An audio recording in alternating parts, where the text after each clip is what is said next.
I flew 8,000 miles from New Zealand to the East Coast, carrying a suitcase and a heavy secret. The wedding venue was locked and dark. My family had vanished. They never realized the weekend they shut me out was the exact weekend our grandfather transferred his legacy to the only person he trusted. 42 days later, my phone exploded with panicked calls. Nobody asked why I was late anymore. They just wanted to know what I held. My name is Natalia Fairchild. At 34 years of age, I live in Queenstown, New Zealand, where I have spent the better part of a decade building a fortress of control. I am the founder and lead strategist of Northwake Recovery and Leisure. While the name might sound like a tranquil wellness retreat, it is, in reality, a high-stakes crisis consulting firm that orchestrates exclusive, heavily insulated experiences for the global elite. My clients are politicians, disgraced executives, and affluent families who need to disappear from the public eye and regain control over their fractured narratives. My entire existence revolves around anticipating the worst-case scenarios, managing volatile variables, and ensuring that absolutely nothing ever goes off script. I am paid a premium to be the person who is never caught off guard. Yet, as I stand here today, I find myself completely and utterly dismantled. The trap was set with a simple electronic wedding invitation from my younger brother, Owen Fairchild. It was a tasteful, understated design featuring charcoal typography against a muted ivory background. It stated clearly that he was marrying the love of his life at Harbor Thread Hall in Providence, Rhode Island. The venue was described as a beautifully restored riverside textile warehouse, a perfect blend of industrial history and modern elegance. Despite the thousands of miles of ocean between us and the many years of strained, echoing silence that defined my relationship with the Fairchild family, I made the conscious choice to return. I did not just come back for Owen. I came back because, buried deep beneath my hardened exterior, there remained a fragile, persistent thread tying me to a past I had never fully managed to cut away. Attending this wedding was not a simple matter of booking a weekend flight. I had to systematically dismantle my immediate life to clear the path. I forcibly canceled my involvement in a massive resort acquisition on the South Island, a deal worth millions of dollars that had been in the works for 8 months. I handed over full executive authority to my most trusted partner, risking my professional reputation just to secure a narrow window of time. I packed a single piece of luggage and surrendered myself to an agonizing journey. For over 30 hours, I moved through airports, endured brutal layovers, and breathed stale cabin air, driven solely by the frantic need to arrive in Rhode Island an hour before the ceremony commenced. Inside my leather carry-on bag, wrapped securely in velvet, rested a priceless artifact that justified every hour of lost sleep and every dollar of lost revenue. It was a heavy, antique maritime watch that had once belonged to our grandmother. Many years ago, our grandfather, Walter, had summoned me to his private study and placed the cold, brass timepiece directly into my hands. His gaze had been sharp and heavy with unspoken meaning. "You keep this safe, Natalia," he had commanded me. "You hold on to this, and you only hand it over to Owen on the day he truly steps into his own family life." Not a single day sooner, for over a decade, I had guarded that watch fiercely. Carrying it across the globe felt like the fulfillment of a quiet vow, a tangible piece of inheritance that I was finally ready to pass on. My hired sedan pulled up to the curb just as the late afternoon sky turned a bruised, stormy purple. It was freezing, a relentless, icy rain was falling over Providence, slicing through the air and slicking the streets. I tipped the driver, grabbed my bag, and stepped out into the bitter wind. The heavy doors of the car slammed shut, and the red taillights bled into the gray mist as the vehicle sped away, leaving me standing alone on the wet sidewalk. I pulled the collar of my designer cashmere coat tight against my throat, shivering as the dampness immediately bit into my skin. I turned to face the grandeur of Harbor Thread Hall. I froze. The expansive parking lot stretching out before me was completely barren. There was not a single luxury vehicle, not a catering truck, not a stray guest rushing for cover with an umbrella. The towering wrought iron gates guarding the entrance were chained and heavily padlocked. I walked closer, my heels clicking sharply against the wet pavement, trying to peer through the relentless downpour at the imposing brick structure. The massive arched windows were dark. The interior was a cavern of black shadows. There were no blooming floral arches framing the doorways. There was no bustling staff in crisp uniforms. There was no faint, elegant hum of a string quartet warming up. There was no warmth, no light, no life. There was absolutely zero evidence that a lavish society wedding had ever been planned for this space. A sickening knot formed in the pit of my stomach, colder than the Rhode Island rain. I stepped back under the meager shelter of an old awning and retrieved my phone with trembling, freezing fingers. The screen was smeared with raindrops. I quickly wiped it on my sleeve and dialed Owen's number. I held the cold metal to my ear, listening to the rhythmic tone. It rang exactly one time. Then, a sharp click, followed instantly by the automated voice. I hung up. My chest tightened painfully as I dialed my mother, Denise. I pressed the phone against my ear. One ring. Voicemail. A mechanical dismissal. I tried my father. Martin. One ring. Voicemail. Panic and confusion began to war in my mind. I scrolled to my older sister. Blair. One ring. Voicemail. Desperate. I called Aunt Lydia. One ring. Voicemail. The oppressive silence radiating from the phone was deafening. I was an expert in communication, in analyzing behavioral patterns, and in identifying crises. I knew immediately what this meant. This was not a localized dead zone. This was not a bizarre coincidence where 5 different people happened to lose signal at the exact same second. They were not overwhelmed by the chaotic joy of pre-wedding preparations. I had been systematically, digitally walled off. They had blocked my number. Every call was being sent straight to voicemail. The realization did not strike me like a violent blow. It was far worse. It seeped into my bones slowly, methodically, just like the freezing rain that was currently ruining my suede shoes and turning my heavy coat into a sodden, suffocating weight. I stood completely motionless in the downpour. This was not a logistical error. This was not a typo printed on the electronic invitation by a careless wedding planner. This was not a frantic, last-minute change of location that they had simply forgotten to relay to the sister living in New Zealand. This was a meticulously crafted, deliberate decision. The true, breathtaking shock of the moment did not stem from the simple fact that I was being excluded from the ceremony. It stemmed from the logistics of the cruelty. I pictured the scene in my mind with horrifying clarity. I could see them all gathered together in a lavish living room weeks ago. My mother, my father, Blair, Aunt Lydia, and Owen. I could see them sitting with drinks in their hands, their voices lowered, debating my existence. They had to have held a conversation about me. They had to have weighed the pros and cons of my presence, and then they had to have taken a vote. They had looked at each other and reached a unanimous consensus. They decided that simply not inviting me was not enough. They needed to actively deceive me. They crafted a fake digital invitation with a fake address. They allowed me to clear my schedule, abandon my business, and board a plane for a 30-hour journey. They knew I would cross oceans. They knew I would arrive at this abandoned warehouse in the middle of a rainstorm. They knew I would stand here, alone, confused, and shivering. They had choreographed my humiliation down to the very last detail. The pain that bloomed in my chest was sharp and jagged.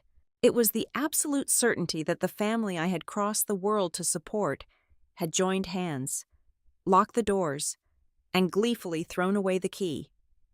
They wanted me to feel foolish. They wanted me to feel small. I stood there as the rain washed over my face, the heavy ticking of my grandfather's antique watch vibrating against my ribs from inside the bag. I was completely isolated in the cold, but the sorrow was quickly burning away, making room for something far more dangerous. Standing under the dripping canvas awning, the freezing rain violently lashing against the brick wall behind me, I needed visual confirmation of the betrayal. My thumbs, stiff and pale from the biting cold, navigated the sleek interface of my smartphone. If my own blood relatives had orchestrated a blackout, I knew exactly where the firewall would inevitably breach. The weak link in any meticulously planned social blackout is always the peripheral vanity. I typed in the name Bria Mercer. She was the first cousin of the bride, a woman whose entire existence was validated by fleeting, 24-hour digital updates.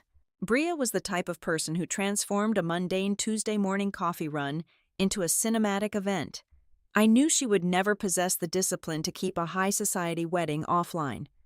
Her profile loaded immediately. A vibrant ring glowed around her profile picture, indicating active, real-time updates. I tapped the circle. The screen transitioned from the bleak, rain-soaked reality of the abandoned warehouse parking lot into a world saturated with golden hour warmth and coastal luxury. The first video was a sweeping panoramic shot, a magnificent white floral arch, dripping with thousands of imported orchids and lush greenery, stood proudly against the dramatic backdrop of the churning Atlantic Ocean. A smooth, sophisticated jazz band played flawlessly in the background, the rich notes of a saxophone cutting through the crisp sea breeze. Waiters in impeccably tailored white jackets navigated through a crowd of well-dressed guests, offering crystal flutes. The sharp, celebratory sound of champagne glasses chiming together echoed from the tiny speaker of my phone. Then, the camera whipped around, capturing the groom. It was Owen, my little brother. His face was entirely illuminated by a radiant, unburdened smile, bathed in the soft, amber glow of expensive, strategically placed outdoor lighting. My eyes darted to the top left corner of the screen. The location tag was proudly and boldly displayed. It did not read Harbor Thread Hall in Providence. It read Blackstone Point Estate, located in Watch Hill, Rhode Island. It was an ultra-exclusive, private coastal property. It was miles away, in a completely different county, existing in an entirely different stratosphere of wealth and access. I continued tapping the screen, watching clip after clip, each short video acting as a meticulous, agonizing dissection of the lie I had been fed. I am a professional who analyzes logistics for a living. I dissect crisis timelines and operational structures. The footage Bria so casually broadcasted provided a massive amount of intelligence. I saw intricately carved wooden directional signs guiding guests. I saw a formidable wall of private security personnel stationed at the grand wrought iron entry gates, equipped with electronic tablets checking off names. I saw a sprawling, perfectly aligned fleet of luxury rental vehicles parked on the manicured lawns. I saw an endless, winding walkway illuminated by hundreds of staggered, hand-poured pillar candles. The sheer scale of the infrastructure proved an undeniable fact. This was absolutely not a frantic, 11th-hour relocation due to a flooded basement or a canceled caterer at the Providence warehouse. You do not secure a Watch Hill estate, redirect a highly coordinated staff, and reprint custom, gold foil guest name boards in a matter of hours. This level of orchestration required months of deposit payments, site visits, and ironclad contracts. The warehouse address on my invitation had always been a decoy. It was a phantom destination designed specifically for an audience of one. As I stared at a video of Bria laughing with my older sister, a sharp vibration rattled the phone against my frozen palm. A new email notification slid down from the top of the screen. The sender address was a string of random, generated characters, an anonymous drop. The subject line was entirely blank. I opened the message. There was no text, only a single, high-resolution image attachment. I tapped the image to expand it. It was a screenshot taken directly from a messaging application. The top of the screen displayed the name of the group chat. It was titled Saturday Core. It was an active, highly populated digital room. I recognized the phone numbers and the contact photos instantly. It was my family, the core group, a private war room established entirely behind my back to facilitate this exact weekend. I zoomed in on the harsh, glowing text. The messages were time-stamped from a week prior. The first message was from Aunt Lydia Knox. Her digital voice carried the exact same sharp, condescending cadence she used at holiday dinners. She had written, "We need to finalize the decoy plan. Natalia is no longer family. She is a liability. If she actually shows up at Blackstone, she will completely hijack the evening. The entire night will be turned into a grand, insufferable show about New Zealand, her brilliant success, and her endless money. She will ruin the aesthetic." I stopped breathing for a fraction of a second. I waited for the inevitable defense. I scrolled down, looking for my mother to intervene, to reprimand her sister, to demand that her eldest daughter be treated with a baseline of respect. Instead, Denise Fairchild's name appeared underneath Lydia's venomous assessment. My mother did not argue. She did not defend me. She merely offered a quiet, devastating validation of the cruelty. Her message read, "Lydia is right. This one day should be entirely about Owen. It should not be about the child who constantly walks into a room and always makes everyone else feel incredibly small and inadequate." The words felt like physical strikes to my chest. The child who makes everyone feel small. Is that how my own mother viewed my independence? Was my survival, my refusal to drown in the family's historic dysfunction, interpreted purely as an act of hostility against them? But the final, fatal strike came from the groom himself. Owen, the brother whose antique wedding gift was currently burning a hole through the leather of my bag, had typed the concluding directive of the conversation. His message was brutally efficient, stripping away any lingering illusion of sibling affection. He wrote, "Just let her go to Providence. It keeps her out of the way. All I actually need from Natalia is for her to wire the wedding gift directly into my checking account. I do not want anyone making the bride feel outshined or second best at her own reception. Keep Natalia contained." I lowered the phone. The screen went dark, plunging me back into the sensory reality of the freezing downpour. The cold no longer registered. The rain soaking through my hair and running down my neck felt completely insignificant. The agony that tore through my system in that deserted parking lot had absolutely nothing to do with missing a party. It had nothing to do with being deprived of a slice of tiered cake or missing a toast by the ocean. The true, suffocating devastation lay in the profound psychological violence of what they had accomplished. They had not merely locked me out. They had meticulously constructed a grotesque, fictionalized version of me. They built a towering straw man named Natalia Fairchild. They dressed this fictional Natalia in arrogance, armed her with a desperate need to show off, and fueled her with an obnoxious, competitive malice towards a bride she had never even met. They breathed life into this monstrous caricature, and then they collectively agreed to treat that horrible fabrication as if it were the absolute, undeniable truth. They needed me to be a monster so they could feel justified in being cruel. They needed me to be the villain so they could play the victims of my supposed arrogance. They did not exclude me because I was a threat to their happiness. They excluded me because my genuine presence would shatter the comfortable, pathetic delusions they had built about their own lives and my place within them. They had judged a phantom. They had sentenced a ghost. And in doing so, they had handed me a clarity so sharp and unforgiving. It fundamentally changed the architecture of my mind. I was no longer a rejected sister standing outside in the cold. I was a strategist analyzing a battlefield where the enemy had just confidently, foolishly shown their entire hand.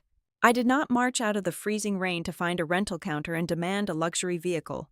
I did not type the Watch Hill estate address into my phone and speed aggressively toward the coast to violently kick down the doors of their flawless reception. I did not draft a venomous, emotionally charged statement to broadcast across my social networks, tagging every single member of that digital war room for the world to witness. I did not even allow myself to shed a single tear, to react with explosive anger, to create a public spectacle. Would be to play exactly the frantic, unhinged role they had so carefully written for me. It would validate their pathetic narrative and hand them the victory they so desperately craved. Instead, I turned my back on the darkened, locked warehouse I walked for roughly 20 minutes through the relentless downpour until I found a small, glowing neon sign hanging in the window of an isolated roadside diner.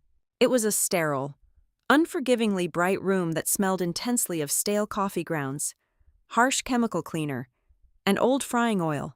I bypassed the empty counter and slid into a cracked vinyl booth at the very back corner, my soaked designer coat heavy and cold against the seat. A waitress with tired eyes and a stained apron poured me a thick ceramic mug of black coffee without uttering a single word.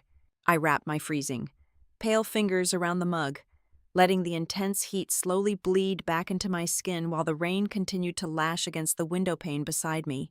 I sat completely alone in the humming, fluorescent silence of the diner, consciously allowing the initial shock to run its brutal course. The burning humiliation that had flooded my chest in the abandoned parking lot began to cool, hardening rapidly into something infinitely more dangerous. It crystallized into an absolute, terrifying clarity. In my professional life, I am paid extraordinary sums of money to manage catastrophic fallout. I handle politicians caught in scandals and corporate executives facing ruin. I know how to control the narrative. Now, I simply had to apply those exact same crisis management protocols to my own bloodline. I took a slow, deliberate sip of the bitter coffee and closed my eyes. My mind, trained to relentlessly dissect timelines and isolate hidden anomalies, began to meticulously filter through the events of the past few weeks. I bypassed the beautifully forged wedding invitation. I bypassed the dismissive, passive-aggressive emails from my mother. I stopped my mental review at a single, brief voicemail left on my secure business line exactly 3 days ago. It was a message from my grandfather, Walter Fairchild. Walter had been recovering from a severe, high-risk open-heart surgery. For the past 4 months, he had completely isolated himself in an ultra-exclusive private recovery facility in Connecticut, systematically severing almost all communication with his children and his grandchildren. He was a man who absolutely despised physical weakness, especially his own, and he held an even deeper contempt for the hovering, vulture-like presence of relatives who were merely waiting for a medical tragedy to enrich their own bank accounts. Yet, out of the blue, he had called my private number. His voice on the recording had been thin and raspy, a shadow of its former commanding volume, but it was still heavily laced with that familiar, unyielding iron. He had not mentioned Owen. He had not mentioned the upcoming nuptials. He had simply delivered one highly specific, cryptic directive. If you make it back this weekend, do not let other people dictate where you find me. At the time, caught up in the frantic, high-pressure logistics of securing my corporate accounts and clearing my schedule in New Zealand, I had casually dismissed the phrasing. I had assumed it was the vague, eccentric rambling of an elderly man heavily medicated on painkillers, sitting in the grim reality of the diner. However, those exact words echoed in my mind with a sudden, chilling resonance. I pulled out my phone, opened my encrypted digital calendar, and reviewed my original, pre-flight itinerary. Hidden beneath the massive block of time allocated for the wedding reception was a secondary, highly private notation. Walter had explicitly requested a private one-on-one meeting with me at precisely 9 o'clock the following morning at his recovery estate in Connecticut. The pieces of the intricate puzzle suddenly locked together with a sickening, metallic crunch. The geography, the timeline, the deliberate, elaborate deception of the fake venue, sending me to a locked, abandoned warehouse in Rhode Island was undeniably cruel. But the Fairchild family was rarely motivated by pure, chaotic malice alone. They were entirely motivated by self-preservation, image, and financial greed. The fake wedding venue was not just a personal insult designed to hurt my feelings. It was a meticulously calculated, geographical trap. Providence was a significant drive away from Watch Hill, and both locations were hours away from the Connecticut border. If I had spent the entire evening desperately trying to locate the real wedding, or if I had broken down in tears and immediately rushed back to the international airport to book a panicked flight out of the country, I would have been completely consumed by the emotional chaos. I would have missed the morning meeting entirely. I would have been hours late. or I would have failed to show up at all. And Walter Fairchild did not tolerate broken appointments or tardiness under any circumstances. They did not just want to exclude me from a family celebration. They desperately wanted to keep me distracted, emotionally compromised, and physically marooned in the completely wrong state. They needed me completely out of the way for something far more critical than a champagne toast by the ocean. I opened my travel application and permanently deleted my return flight to Queenstown. I did not hesitate for a fraction of a second. I did not look back. I opened a private, high-tier concierge application and ordered an unmarked, high-performance luxury rental vehicle to be delivered directly to the diner parking lot within 1 hour. When the sleek black sedan finally arrived, the driver handed me the keys and vanished into the night. I slid into the premium leather driver's seat, tossed my ruined coat into the back, and placed the velvet-wrapped antique watch carefully into the center console. I gripped the steering wheel tight, merged aggressively onto the interstate highway, and pointed the heavy car north toward Connecticut. The rain finally began to taper off, leaving the dark asphalt slick and highly reflective under the harsh glare of the passing streetlights. The further I drove away from the Rhode Island border, the more detached I became from the fragile identity of the betrayed sister. I was no longer a victim of a cruel, elaborate family prank. I was a player stepping onto a massive, high-stakes chessboard. Someone on the other side of the board had just aggressively moved their knights and their bishops, entirely confident they had cornered the most disruptive, unpredictable piece on the board. They assumed I would forfeit the game and retreat back across the ocean in shame. They were entirely wrong. I was just taking my turn. I drove in complete silence for nearly 3 hours, expertly navigating the winding, heavily wooded, pitch-black roads of rural Connecticut. The recovery estate was hidden deep within the forest, situated behind towering stone walls and massive wrought iron security gates. It was nearly midnight when I pulled up to the heavily illuminated security checkpoint. I rolled down the window and provided my full name to the armed guard stationed in the booth. He checked a thick, leather-bound ledger, nodded once without a trace of emotion, and pressed a heavy button to open the reinforced gates. He did not look surprised to see me arriving in the middle of the night. I parked the vehicle in the expansive, circular stone driveway and walked slowly up the broad granite steps of the main medical facility. The entire building was completely silent, enveloped in the hushed, sterile, highly controlled atmosphere of midnight medical care. A private, senior nurse dressed in crisp white scrubs met me immediately in the grand marble foyer. She moved with quiet, practiced efficiency, guiding me down a long, softly lit, carpeted corridor toward the restricted east wing of the estate. She stopped abruptly in front of a heavy, solid oak door, pushed it open slightly, and stepped aside, gesturing for me to enter alone. I walked into the dimly lit, expansive recovery suite. Despite the incredibly late hour, the heavy velvet blackout curtains were drawn wide open, revealing a massive wall of glass overlooking a meticulously manicured, moonlit garden. Sitting completely upright in a high-backed leather wing chair by the window, fully dressed in a crisp button-down shirt and tailored trousers, was Walter. He did not look like a frail man recovering from a near-fatal surgical procedure. He looked exactly like a ruthless monarch waiting for a critical report from the front lines of a war. A single, low-wattage reading lamp cast harsh, dramatic shadows across his sharp, unforgiving, angular face. He turned his head slowly as I firmly closed the heavy oak door behind me. His piercing, icy blue eyes locked onto mine instantly. He did not look at my damp, ruined hair or my completely destroyed suede shoes.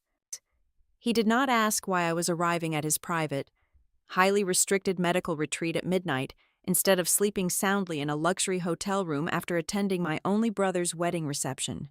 He simply clasped his weathered hands together, resting them heavily on the carved wooden handle of his walking cane, and offered a tight, incredibly grim smile.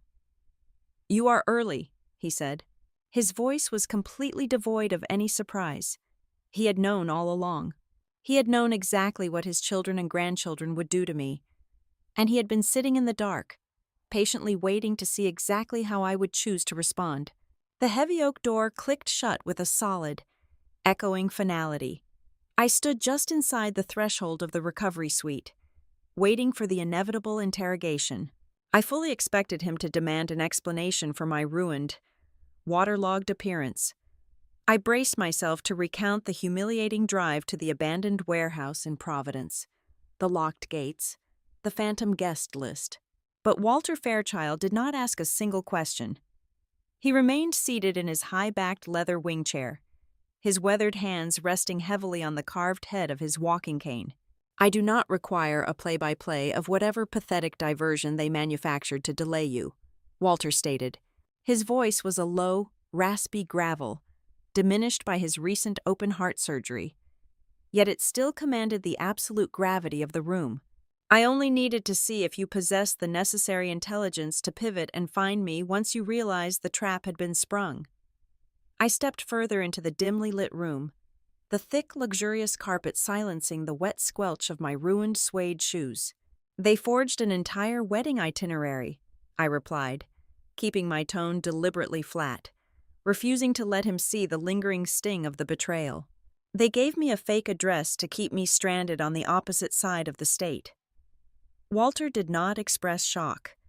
He did not offer any grandfatherly sympathy. He simply nodded with a cold, terrifying understanding. A crude and desperate tactic, but entirely effective for their immediate needs. "You must understand the reality of the situation tonight, Natalia. That extravagant display of floral arrangements and jazz music happening on the coast right now is not a celebration of matrimony. It is a highly coordinated, incredibly expensive smokescreen." I stopped moving. I stood in the center of the room, my damp coat dripping onto the pristine floor. "A smokescreen for what?" "For an ambush," he answered plainly, his piercing blue eyes locking onto mine. "Your mother, your father, your Aunt Lydia, and your beloved younger brother have been meticulously planning this specific weekend for the better part of 6 months. They are operating under the dangerous delusion that a crowded room, artificially elevated emotional stakes, a chaotic timeline, and the overwhelming pressure of a milestone family event will create the perfect disorienting environment. They intend to march into this restricted recovery facility at 8 o'clock tomorrow morning. Flanked by a private notary they hired themselves. They will present me with a thick stack of legal documents that they will casually dismiss as standard. Urgent procedural updates. He leaned forward slightly, the single reading lamp casting harsh, dramatic shadows across his pale, angular cheekbones. "It is an aggressive amendment to my living trust and a complete transfer of control agreement. If I sign my name on those lines tomorrow morning, my core assets are instantly liquidated and distributed. No restrictive covenants, no oversight committees, just raw, bleeding capital handed directly to them." The sheer audacity of the scheme forced me to move toward the empty leather armchair opposite him. I sat down slowly. "They want to corner a man recovering from a massive cardiac procedure and extort a signature. Why force the issue this weekend? Why the extreme urgency?" Walter let out a harsh, humorless breath that sounded like two stones grinding together. "Because they are entirely out of time. The water is rising rapidly above their heads, and they are all suffocating. They are completely drowning in their own incompetence. Natalia." He began to dissect their concealed lives with the chilling, surgical precision of a federal prosecutor reading a devastating indictment. "Let us begin with the radiant groom," Walter said, turning his gaze toward the dark glass of the window. "Owen has severely over-leveraged himself in commercial real estate development. He bought properties he could not afford, using high-interest bridge loans that he absolutely cannot refinance. His beautiful bride, Sloane Mercer, is stepping into this lifelong commitment operating under the ironclad assumption that her new husband is weeks away from receiving a massive, unrestricted inheritance payout. If she knew the actual, terrifying state of his ledger, she would have canceled the caterers and burned the dress 3 months ago." I thought of the video on my phone, the image of Owen smiling under the golden outdoor lights. It was not the pure joy of a man in love. It was the frantic, manic relief of a man who thought he had finally secured his financial lifeline. "And my father?" I asked, my voice dropping to a harsh whisper. "Martin secretly took out a staggering second mortgage on the main family estate," Walter replied without missing a single beat. "He bypassed the trust and poured every single borrowed cent into a highly speculative overseas shipping venture that went completely bankrupt late last winter. Your mother, Denise, is currently browsing catalogs for imported silk drapery, completely oblivious to the fact that the bank is quietly preparing to foreclose on the very walls she intends to decorate. Your older sister, Blair, is desperately trying to artificially inflate the financial books of her failing boutique furniture brand to secure a corporate acquisition that will never materialize.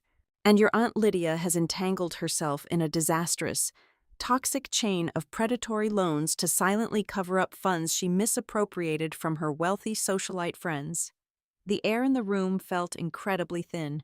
The flawless, untouchable, aristocratic image of the Fairchild family was nothing more than a hollow, rapidly crumbling facade.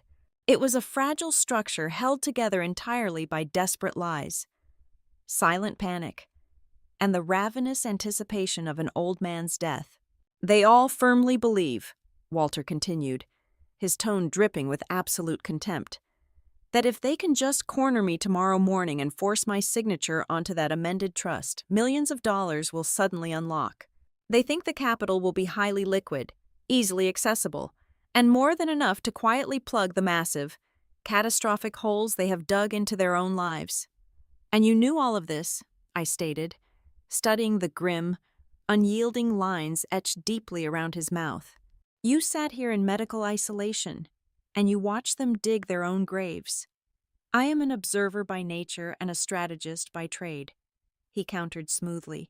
"I built an empire because I know exactly how to calculate risk and identify liabilities.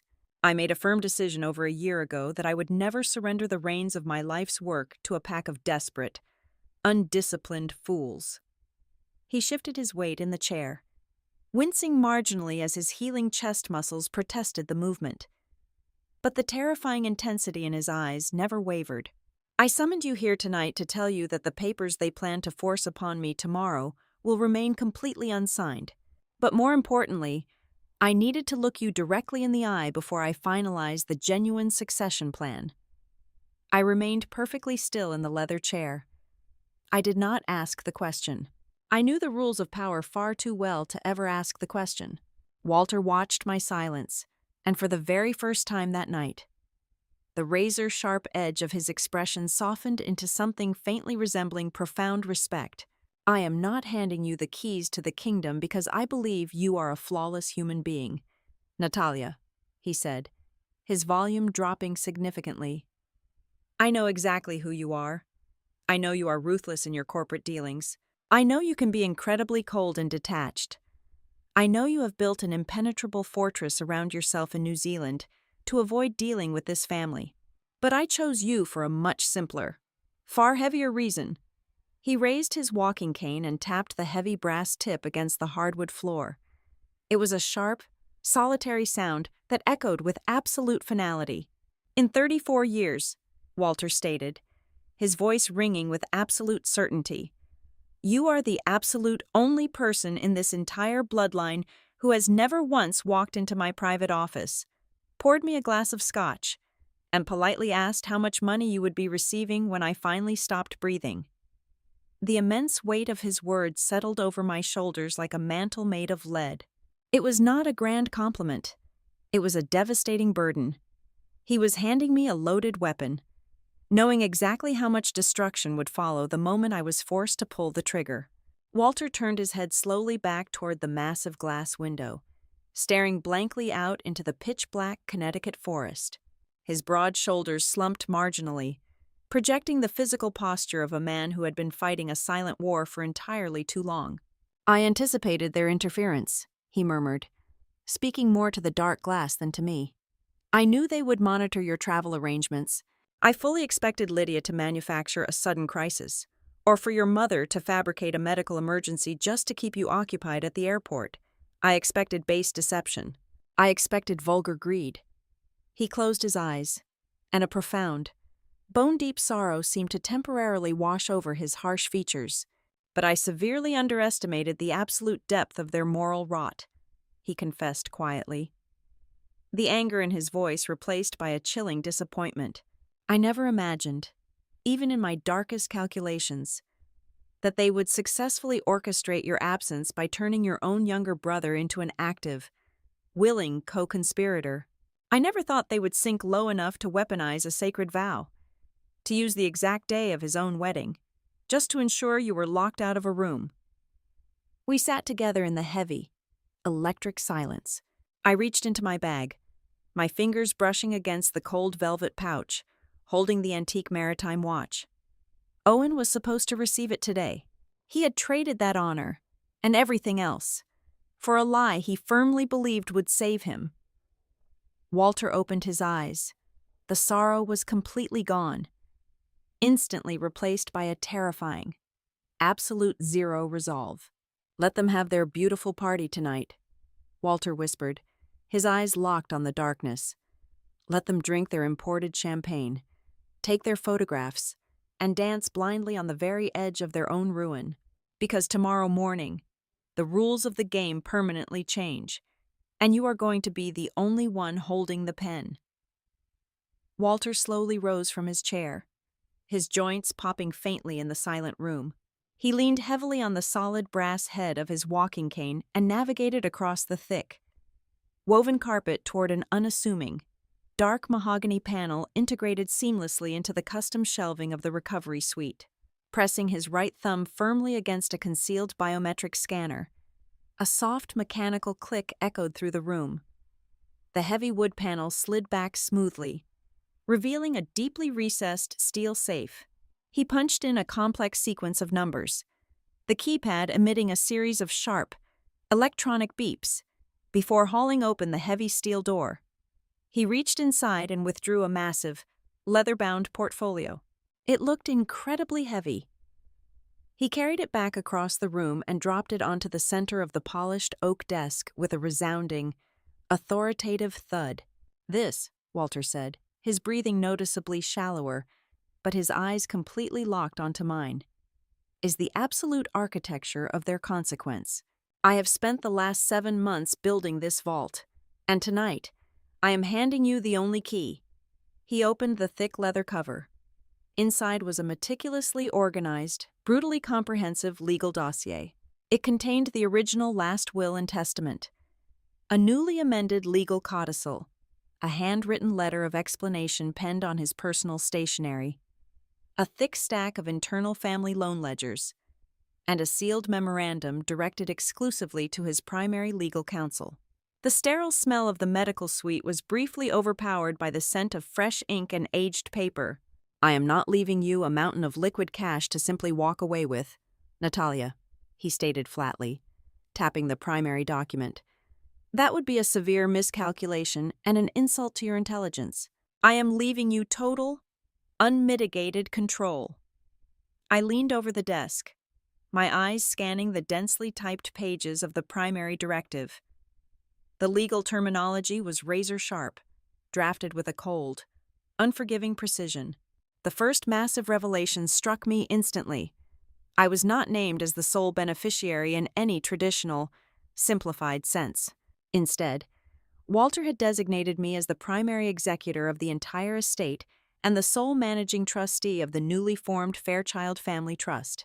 The vast majority of the family's immense wealth, the commercial real estate holdings, the lucrative corporate shares, the generational investment portfolios, and the physical properties were absolutely not being liquidated for a quick payout. They were being permanently locked inside a heavily restricted, deeply impenetrable financial fortress. The rest of the bloodline would not receive the massive, unrestricted windfalls they were so desperately counting on to erase their hidden debts. They were entitled only to highly conditional, aggressively audited quarterly disbursements. They could not touch the principal capital. They could not leverage the core assets for personal loans. Every single request for funding, whether for a business venture or a mortgage payment, would have to pass directly across my desk for absolute approval or immediate, Unquestioned denial. "You are the ultimate gatekeeper," Walter said, his voice a low rumble of thunder. "They cannot use the legacy I built to extinguish the chaotic fires they ignited through their own sheer incompetence and greed." He then slid a secondary, thinner document toward me. It was a formal codicil, the ink barely dry, dated precisely 3 weeks prior. "Read the third paragraph of Section 4, he instructed, his eyes narrowing. I traced the heavy black text with my index finger. The clause was an absolute masterpiece of lethal preemptive legal strategy. It explicitly stipulated that any beneficiary found guilty of deliberately concealing material information, manufacturing false schedules, or actively engaging in deceptive practices intended to isolate, mislead, or marginalize another named member of the estate plan would immediately trigger an automatic, irreversible punitive downgrade. Their conditional, luxurious disbursements would be instantly revoked, permanently replaced by a bare minimum, unalterable monthly maintenance stipend barely sufficient to cover basic living expenses. A cold, electric rush of adrenaline flooded my veins as the absolute brilliance of the trap snapped into perfect focus. The cruel, elaborate charade they had orchestrated today, the fake Providence warehouse, the intercepted phone calls, the secret digital group chats was no longer just a profound moral failure or a petty sibling rivalry. By actively deceiving me to keep me isolated and away from Walter this crucial weekend, they had unwittingly triggered the exact punitive clause perfectly designed to strip them of their wealth. The very act of pushing me out of the wedding reception was the precise legal mechanism that would ultimately, permanently lock them out of the vault. "They completely built their own gallows," I whispered, staring in quiet awe at the uncompromising black ink.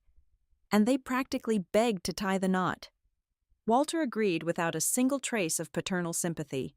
He reached back into the portfolio and pulled out a thick stack of heavily redacted bank statements, intercepted email printouts, and corporate financial summaries.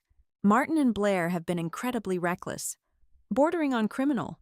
For the past 8 months, they have been aggressively pacifying furious corporate creditors and highly skeptical bank managers by officially citing upcoming, massive capital distributions from the Fairchild estate. They leveraged millions of dollars that did not belong to them, using my impending death as their only form of collateral. When those promised distributions are permanently frozen under your strict authority, their creditors will completely tear their lives apart piece by piece." Walter then reached into the very back of the safe and withdrew a heavy, cream-colored envelope.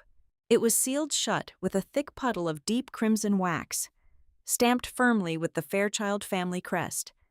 He extended it toward me, his hand trembling just slightly from the sheer exertion of the night.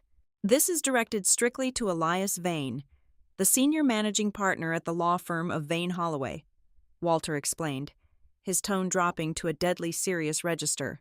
"He is the absolute only attorney on the entire eastern seaboard who possesses the complete, unredacted architecture of this succession plan. You are to hand-deliver this sealed envelope directly to him immediately upon my passing, or the very moment any member of this family attempts to initiate a public legal dispute regarding the trust. You will not open it, and you will not deliver it a single second sooner." I took the heavy envelope. It felt like holding a live grenade, a tangible manifestation of a shattered dynasty. I slipped it carefully into the interior waterproof pocket of my ruined cashmere coat, right next to the velvet pouch holding the antique maritime watch that Owen had willingly forfeited. Walter leaned heavily forward, resting both of his pale hands flat on the polished oak desk. The fading physical energy in his fragile body was suddenly replaced by an intense, terrifying, unyielding command. "You must swear to 2 absolute conditions before you walk out of this secure suite tonight, Natalia. First, you will maintain absolute, unbroken silence. You will not return their frantic text messages. You will not confront them about the fake venue. You will simply disappear back across the ocean to New Zealand and let them comfortably, arrogantly believe they won the game." "And the second condition?" I asked, squaring my shoulders and meeting his unwavering, icy gaze. "You will guard these original documents with your absolute life," he demanded, his voice echoing off the wood-paneled walls. "You will absolutely not hand the original files, nor any digital or physical copies, to a single member of this bloodline, not to your father, not to your mother, not to your aunt, and especially not to Owen. When the reality of their situation sets in, they will beg you. They will threaten you with legal ruin. They will attempt to viciously manipulate your sense of sibling loyalty and family duty. You will deny them completely, offering absolutely nothing until Elias Vane officially declares the hour of execution in a secure boardroom." "I swear it," I said, my voice steady, cold, and completely devoid of any hesitation. The scared, isolated sister standing in the rain was entirely gone, replaced by the ruthless executive crisis manager Walter needed me to be. Walter slowly sank back into the deep confines of his leather wing chair. The fierce, combative adrenaline that had sustained him through the brutal briefing seemed to suddenly, violently evaporate, leaving him looking incredibly frail. He looked like a dying king surrounded by the bitter ruins of his own court. He turned his head away from me, staring blankly out the dark glass window, watching the relentless rain continue to assault the reinforced panes. I gathered the thick, heavy portfolio, placing it securely into my waterproof leather travel bag, ensuring the brass clasps were locked tight. As I turned toward the heavy oak door, my hand resting firmly on the cold metal handle, Walter spoke one final time. His voice was barely above a harsh, raspy whisper, but the words cut infinitely deeper than any complex legal clause or aggressive punitive measure hidden within the entire dossier. "If they had just treated you with a single ounce of genuine decency on his wedding day," Walter said softly into the quiet, shadowy room, "I might have let them keep a little more." The morning sun had barely breached the horizon when my hired car pulled away from the Connecticut estate. I did not send a single farewell text to the family members currently sleeping off their hangovers on the coast. My carry-on bag sat heavily on the leather seat beside me, containing the original testament, the devastating codicil, and the sealed letter directed to the attorney. It felt as though I was transporting a live explosive across state lines. By the time I settled into my first-class seat for the grueling flight back across the Pacific, the digital silence from my family finally broke. As the aircraft taxied toward the runway, my screen illuminated with a fragmented series of text messages from my mother. Denise did not call. She lacked the fundamental courage to hear my voice. Instead, she offered a sterile, cowardly string of typed excuses. "Darling, there was a massive miscommunication." Her first message read, "We had to pivot the venue at the absolute last minute due to unforeseen operational reasons with the warehouse. It was pure chaos. We assumed you would see the updates on social media. Call me when you land." I stared at the glowing pixels. There was no genuine remorse. There was no apology for allowing me to cross thousands of miles of ocean only to stand completely alone in the freezing rain at an abandoned industrial site. She was casually attempting to sweep a meticulously planned betrayal under the rug, packaging it as a minor logistical hiccup. I switched my device into flight mode, plunging her lies back into the digital void, and leaned my head against the cold window as the plane ascended into the clouds. The crisp, biting air of Queenstown was a welcome shock to my system when I finally emerged from the terminal days later. I bypassed my private residence entirely and drove straight to the glass and steel headquarters of Northwake Recovery and Leisure. The office was empty, bathed in the quiet, metallic light of early dawn. I walked directly into my private suite, locked the heavy frosted glass door behind me, and knelt before the massive, floor-to-ceiling fireproof safe bolted into the reinforced concrete wall. I entered the 8-digit combination, turned the heavy chrome wheel, and placed the leather portfolio inside. The heavy steel door closed with a deeply satisfying, airtight thud. I spun the dial, locking their financial execution away in the dark. For the next several weeks, I compressed an ocean of familial grief into a weaponized, terrifying professional efficiency.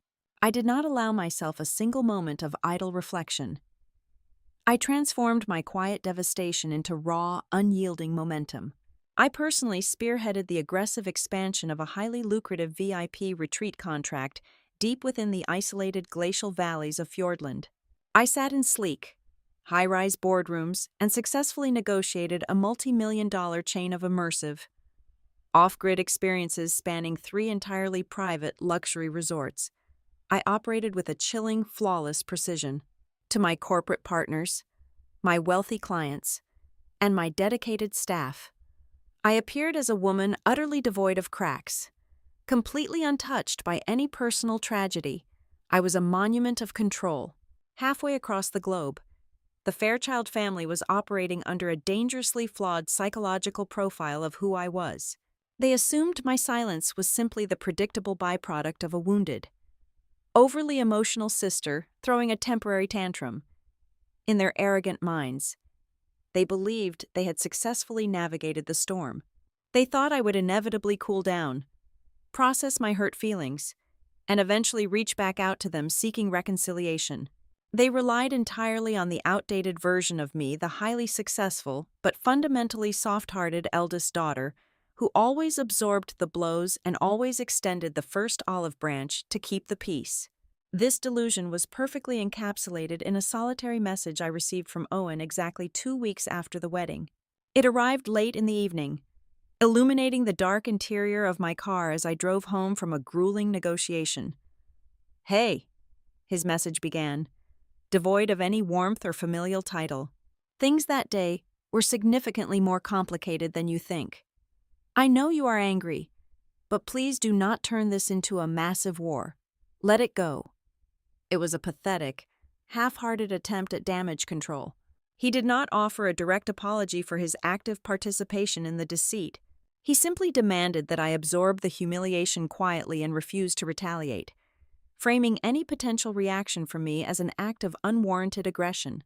He wanted the absolute comfort of absolution, without enduring a single second of accountability. I read the words twice, my expression remaining perfectly neutral in the glow of the dashboard lights. I did not type a reply. I did not block his number. I simply turned the screen off. In my years of managing high-profile corporate crises, I had learned an incredibly rare and valuable lesson about human conflict. Most people believe that silence is a symptom of defeat or a cowardly retreat. They are wrong. When deployed correctly, absolute silence is the most terrifying, dominant psychological tactic a person can wield.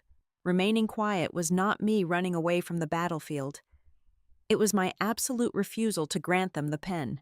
I was actively denying them the power to write the next chapter of the narrative in a way that alleviated their own guilt.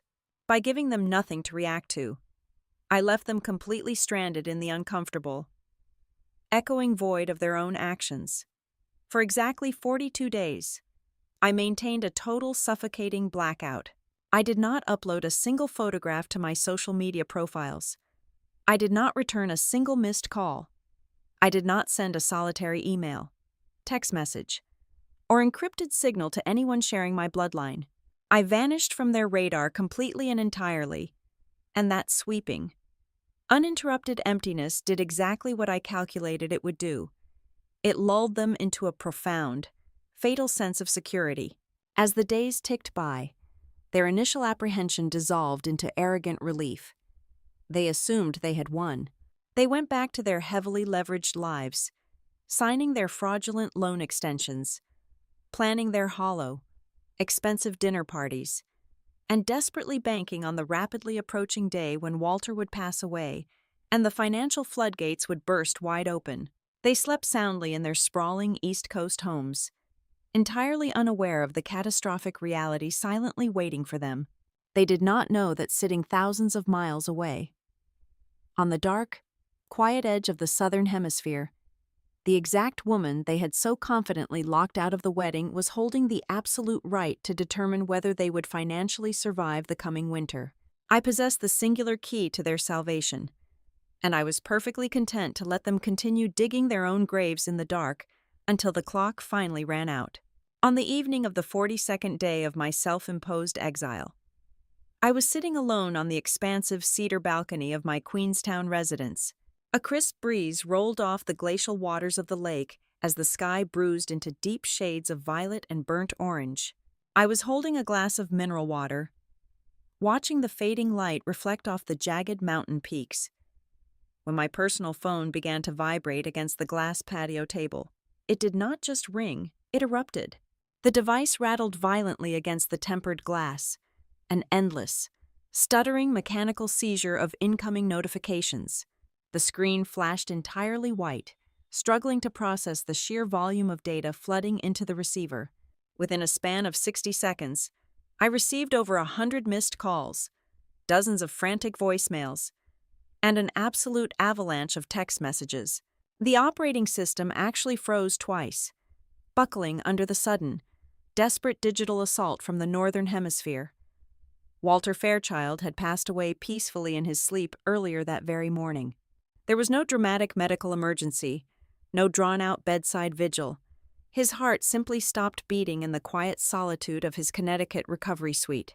However, the news of his death did not inspire a solemn moment of familial reflection or tearful reunion. For the people sharing my bloodline, his final breath was not a tragedy to be mourned. It was the sharp, undeniable crack of a starting pistol. The frantic messages illuminating my screen painted a vivid, chaotic picture of the afternoon unfolding in Manhattan. I could piece the entire timeline together just by reading the timestamps and the escalating panic in their words. As soon as the medical examiner signed the official certificate, my father, my mother, Blair, Aunt Lydia, and Owen did not gather to arrange a tasteful memorial. Instead, they stampeded directly into the sprawling, glass-walled offices of Vane Holloway on the 45th floor of a midtown skyscraper. They arrived collectively holding a thick, leather-bound folder containing an old, outdated draft of the family trust. They marched into the conference room completely convinced that the reading of the will was going to be a mere 20-minute administrative formality. They were entirely ready to sign a few standard release forms, shake the lawyer's hand, and walk out of the building with immediate, unrestricted access to the liquid capital they desperately needed to save their sinking lives. They sat around the polished mahogany table, literally waiting for Elias Vane to hand them the keys to the vault. Instead of reciting the massive, seven-figure account balances they were practically salivating over, the senior attorney delivered a completely different verdict.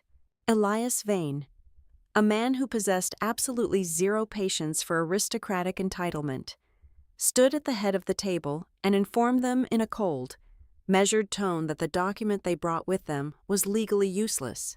He told them that, as of that exact morning, every single core asset, every investment portfolio, and every property deed attached to the Fairchild name was immediately and unconditionally frozen. He looked at their shocked, pale faces and calmly explained that the original, highly amended, and legally binding last will and testament was not sitting in his firm's secure vault.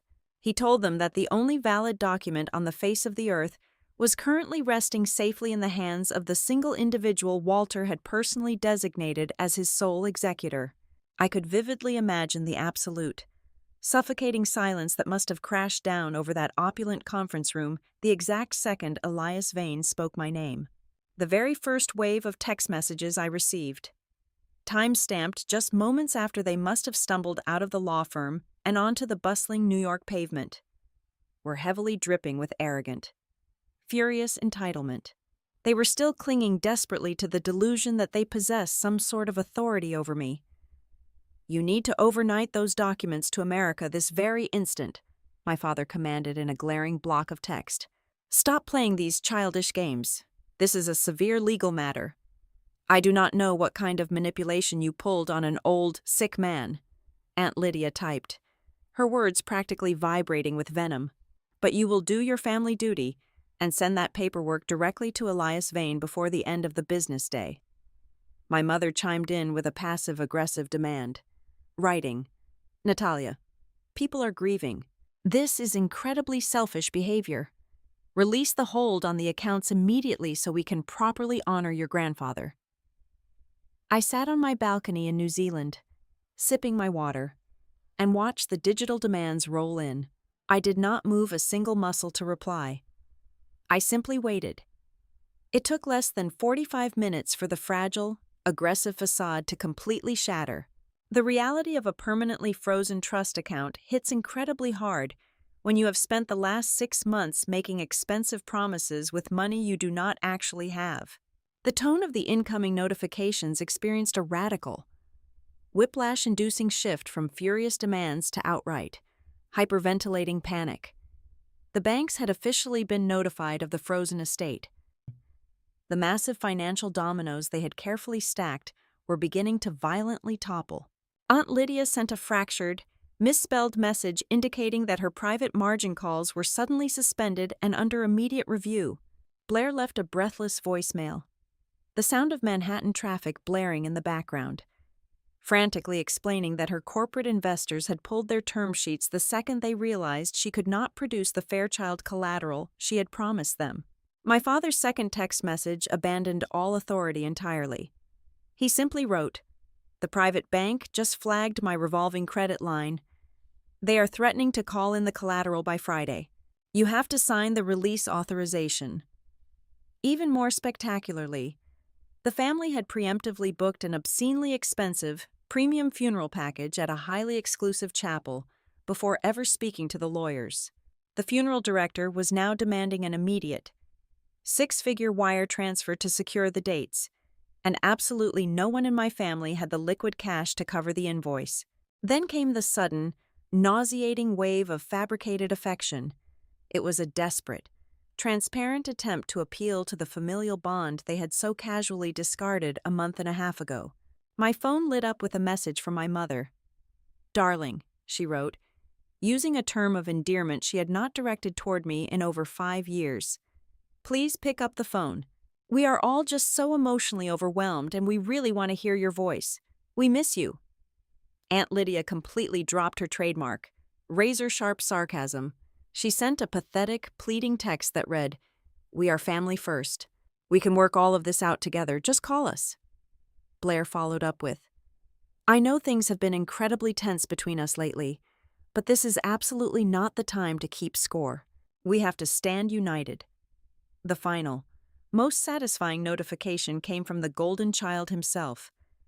The brother who had confidently declared that I should just wire my wedding gift and stay out of his way. Owen's message was a single, terrifyingly vulnerable sentence. The escrow on his massively overpriced coastal property was officially falling through because the inheritance money he guaranteed the mortgage brokers was legally trapped behind a wall I controlled. He typed, "I am losing the house and Sloane is packing her bags. I need you." I sat perfectly still as the cold mountain air completely enveloped the balcony. The sun had fully set, plunging the lake into absolute darkness, leaving only the harsh, artificial light of the phone screen illuminating my face. I read every single frantic plea, every desperate negotiation, and every hollow, manufactured declaration of love. I did not type a single letter in response. I understood with a terrifying, crystal clear certainty that my mother, my father, my aunt, and my siblings were not reaching across the globe because they suddenly realized my intrinsic value as a human being. They were not reaching out because they regretted leaving me alone in the freezing rain in Rhode Island. They were desperately clawing at my door because they had just slammed face first into the brutal, unyielding concrete wall of their own financial ruin. They were panicking because they had finally, horrifyingly realized that they were trapped in a burning building, and the sister they had so gleefully locked outside was the absolute only person in the world standing there holding the key to the fire escape. Over the next 72 hours, my secure corporate line to Manhattan transformed into a devastating pipeline of forensic accounting. Elias Vane did not simply read the terms of a trust over our encrypted video calls. He meticulously painted a sweeping, catastrophic masterpiece of financial ruin, the absolute. Hyperventilating hysteria currently echoing across my voicemail inbox was not merely the emotional shock of a temporarily frozen family account. It was the terrifying, undeniable sound of legally binding contracts snapping in half all across the eastern seaboard. Through Elias and his relentless team of private investigators, The heavy, gilded masks my family wore so proudly began to peel away, revealing the rotting wood underneath. Elias forwarded me a heavily redacted, 90-page digital dossier. I opened the file on my secure monitor and began to read the true story of my younger brother.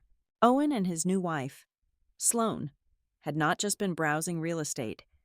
They had placed a massive, non-refundable cash deposit on a sprawling multi-million-dollar beachfront property in a highly exclusive coastal sector. To secure the property, they had signed a staggering mortgage contract that legally required them to provide verified proof of a 7-figure liquid inheritance within 30 days of the closing date. They had guaranteed the banks that Walter's passing would instantly flood their accounts with cash, without my signature releasing those restricted funds. Owen was absolutely paralyzed.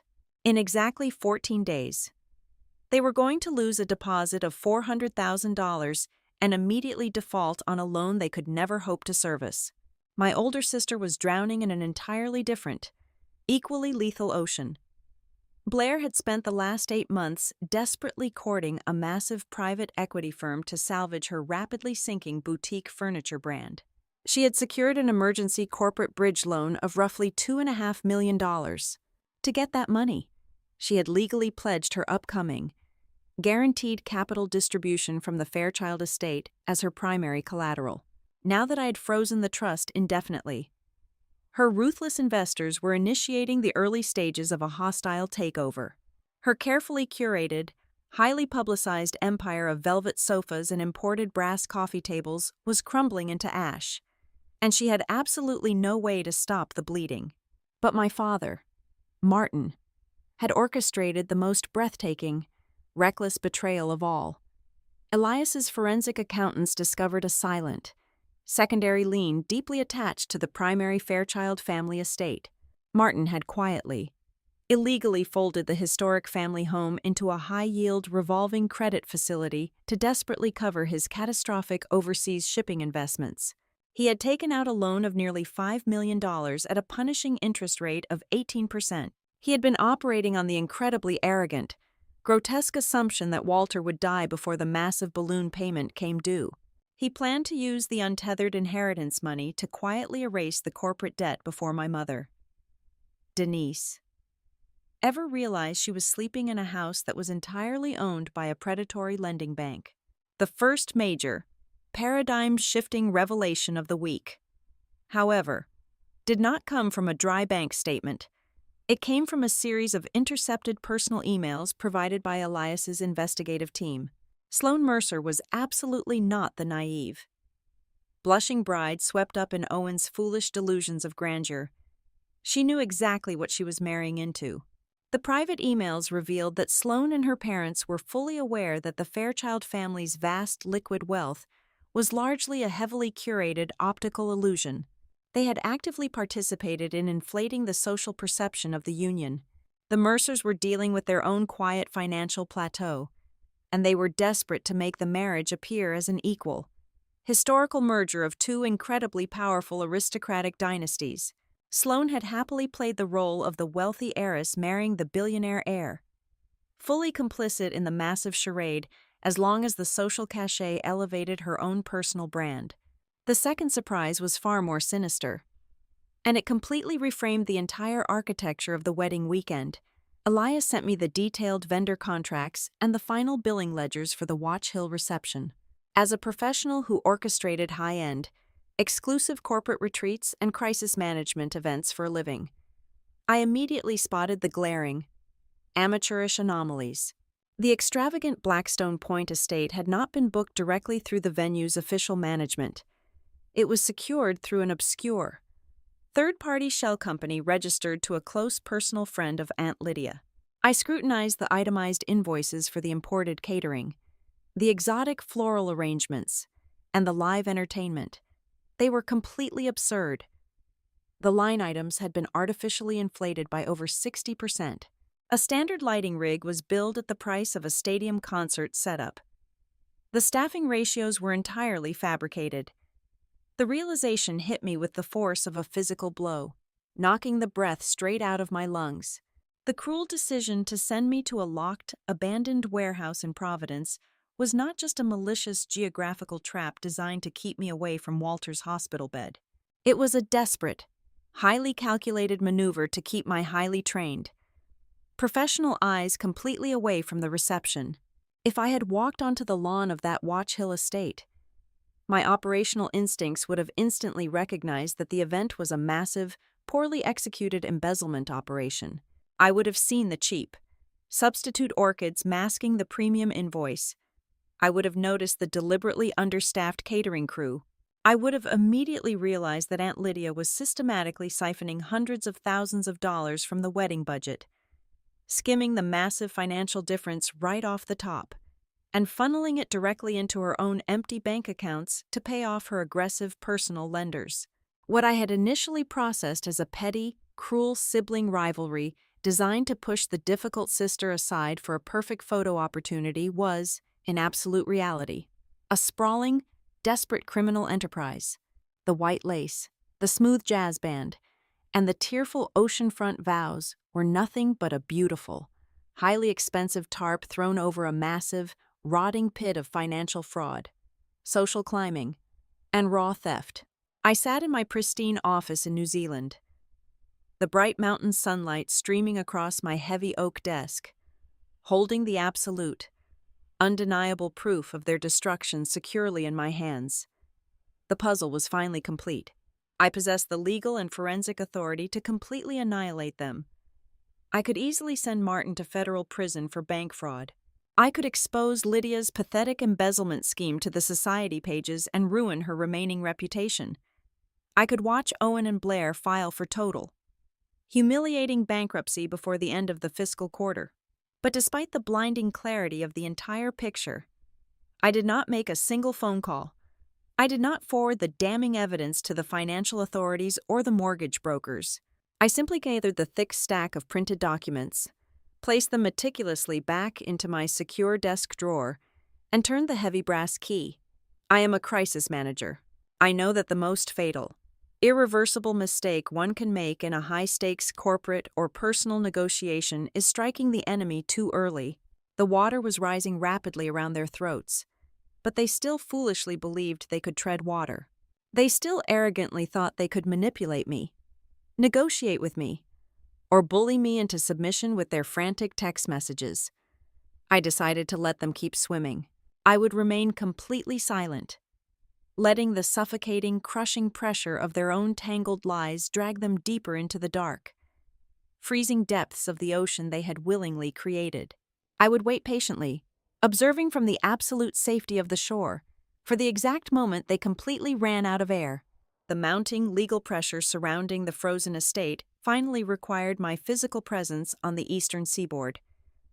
I boarded a private flight back to the United States, keeping my arrival completely classified. I did not inform a single relative that I had crossed the ocean. I bypassed the Fairchild estate entirely, opting instead for a highly secure, unmarked penthouse suite in a boutique Manhattan hotel.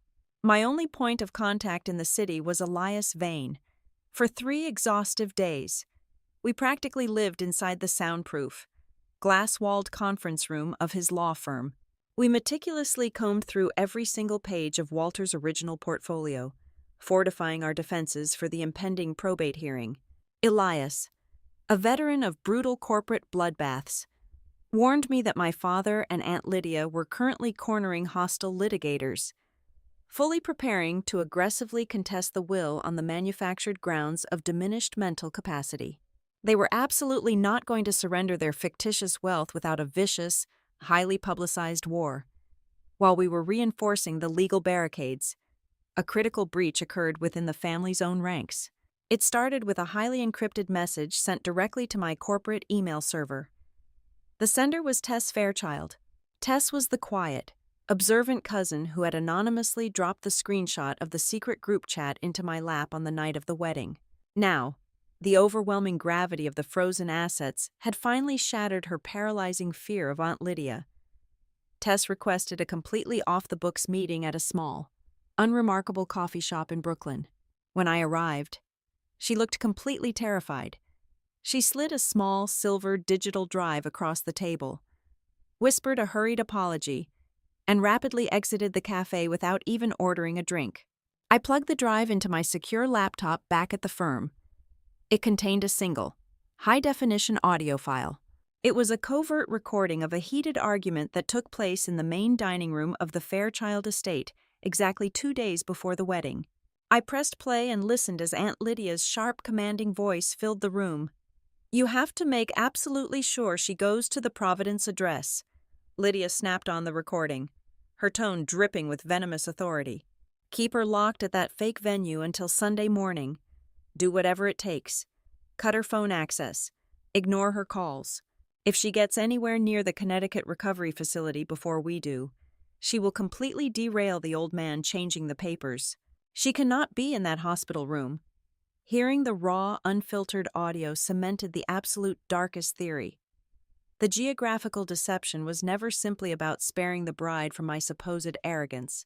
It was a highly calculated, surgical strike designed entirely to neutralize me, ensuring I was physically trapped miles away while they ambushed a dying man to manipulate his legacy. The second, far more destructive defection came from the very woman they had ostensibly sought to protect. Sloane Mercer was rapidly discovering the terrifying reality of the man she had just married. When the bank officially initiated the default process on their luxury coastal property, Owen's manic facade completely collapsed. Sloane realized that he had not only lied about his liquid assets, but he had also actively forged her signature on several aggressive, high-interest bridge loans to artificially inflate his portfolio before the wedding. Furious and desperate to legally sever herself from his impending financial ruin, Sloane bypassed the family entirely and directly contacted Elias Vane. She provided a devastating chain of internal emails exchanged between Owen and her father, the patriarch of the Mercer family. The digital correspondence was utterly damning. In the emails, Owen explicitly promised his new father-in-law that within 48 hours of the wedding, he would personally liberate the Fairchild assets from Walter's restrictive grip. He wrote about millions of dollars as if they were already sitting comfortably in his checking account, actively leveraging my grandfather's impending death to secure his position within the Mercer dynasty. He had sold his soul and his family's integrity for a beachfront mansion he was never going to own. Armed with this absolute arsenal of leverage, I finally allowed my presence in New York to be known. Within 2 hours, my mother initiated her desperate trap. Denise called my secure line, her voice trembling with an expertly manufactured fragility, practically begging me to attend a small, private family dinner at the main estate. She promised it would just be the core family, a safe space to heal the incredible misunderstanding that had driven us apart. I accepted the invitation. I wore a tailored charcoal suit that felt like heavy armor and drove out to the sprawling suburban property. The atmosphere inside the grand dining room was suffocating. The air was thick with tension, heavy perfume, and the desperate, metallic scent of absolute panic. My father, my mother, Blair, Lydia, and Owen were all seated around the long mahogany table, offering tight, anxious smiles that did not reach their eyes. They initiated the performance before the soup was even served. They took turns offering beautifully constructed, highly practiced apologies. My mother wept softly into her linen napkin, claiming the wedding logistics had simply overwhelmed her judgment. Blair reached across the table, attempting to hold my hand, whispering passionately about the unbreakable bonds of sisterhood. Owen stared down at his untouched plate, offering a hollow, monotone speech about the incredible pressure of his new marriage and how much he regretted hurting me. I sat perfectly still at the head of the table, cutting my meal with methodical precision. I did not raise my voice. I did not interrupt their tearful monologues. I simply listened, allowing the true nature of the evening to inevitably reveal itself. Because every single apology was immediately followed by a demand. "We are so incredibly sorry, Natalia," my father said, leaning forward, his eyes burning with a desperate, hungry light. "But you really must understand the catastrophic collateral damage of this freeze. You need to sign the release authorization tomorrow morning so we can all just put this behind us." "It was a terrible mistake," Lydia chimed in, her jaw tight. "But punishing the entire family by withholding the original documents is legally reckless. You need to hand the portfolio over to our attorneys before the end of the week." "I messed up," Owen muttered, his voice cracking slightly as he looked up at me. "But if you do not authorize the transfer by Friday, I am going to lose everything. Please, just do not make a massive war out of this." I carefully placed my silver knife and fork down on the fine china. I looked at the 5 people sitting around the table. They were completely stripped of their aristocratic arrogance, reduced to begging for a lifeline they believed they still deserved. The absolute, glaring truth of the room was undeniable.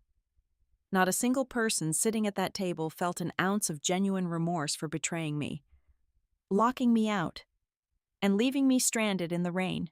Their tears were not shed for the loss of a sister or a daughter. They were only crying because the bill for their cruelty had finally arrived, and the price was significantly higher than they had ever anticipated. I let the heavy silence stretch across the dining room, watching them sink deeper into the freezing water they believed they still controlled, fully aware that I was about to turn the current completely against them.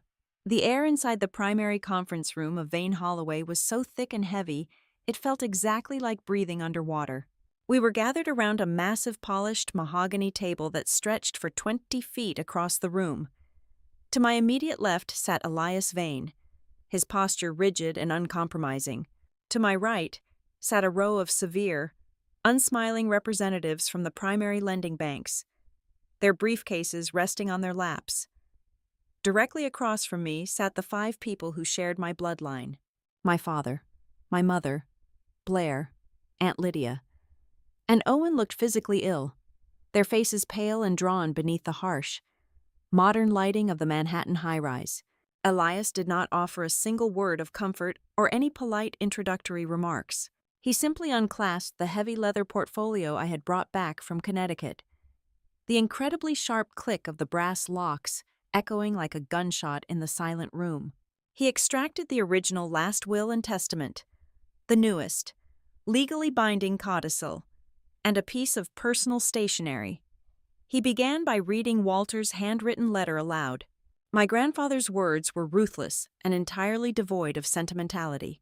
Walter explicitly detailed his deep, unwavering suspicions that his children and grandchildren were actively attempting to orchestrate an environment of emotional chaos and extreme psychological pressure to force his signature on an altered document during his final days. The blood instantly drained from my father's face. Aunt Lydia gripped the edge of the mahogany table so tightly her knuckles turned entirely white. "To substantiate the claims made by the deceased," Elias continued, his voice perfectly level, "the executor has provided the firm with verified, undeniable documentation of this coordinated deception." Elias signaled his paralegal, who pressed a button on a small silver device resting in the center of the table. The high-definition audio file obtained from Tess began to play. The sound of Aunt Lydia's sharp, commanding voice filled the suffocating silence of the boardroom.